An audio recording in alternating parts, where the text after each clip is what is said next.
Bueno, este es el trabajo individual sobre el análisis de varianza en los tiempos de vestimenta.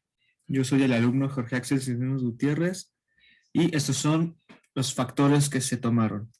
Se tomaron dos factores en el cual se nomenclaturan como A y B. En el A está el factor en el momento en el que se cambia, que consta de dos niveles, después de levantarse y después de bañarse.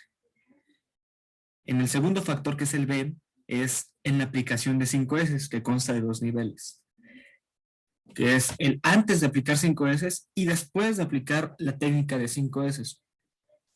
Bueno, dado los datos, se tiene un análisis de varianza donde la suma de cuadrados de A es de 8.33, la de B es de 5.33 y la interacción de A por B es de 0.33. Se tienen datos como el número total de datos, la suma total de datos, la suma de cuadrados totales, la suma de cuadrados medios y la suma de cuadrados totales menos la suma de cuadrados medios. Esto nos sirve para sacar la suma de cuadrados de cada factor y también para sacar la suma de cuadrados medios de cada factor, que con ello vamos a realizar una prueba F para ver si estos factores influyen o no influyen en el experimento. Como se puede ver, el factor A consta de una F de 4.54, el factor B con una F de 2.9 y en la interacción de A por B de 0.182. Dado las tablas y los valores de los grados de libertad que obtuvieron, se tiene que la F crítica de los tres factores, en este caso particular, es de 4.458 buscado en tablas. Acomodando los factores para ver si pasan o no la prueba, se tiene que, con un 90% de confianza, se puede concluir que el factor A es el único relevante para este experimento, ya que pasó la prueba F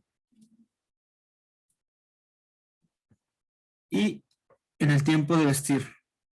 Pero por otro lado, muy curiosamente, al aplicar 5S, que es el factor B, no se obtuvieron datos relevantes para que sea concluido como factor relevante en el experimento, sino que todo lo contrario, se tiene que B no pasa la prueba F, entonces se descarta ese factor. Y la interacción de A por B tampoco pasa la prueba. Entonces, tenemos que el único factor relevante para este experimento es en el momento en el que se cambia la persona, o en ese caso yo, después de cambiarse, después de levantarse y después de bañarse. Como se puede ver, se sacaron todas las sumas de los datos y de las interacciones. Para sacar los errores y el error y total de la suma de cuadrados, se sacó la media de los datos. Y entre cada de eso, ese dato nos sirve para calcular la varianza de los datos y con ello sacar parte de la ANOVA.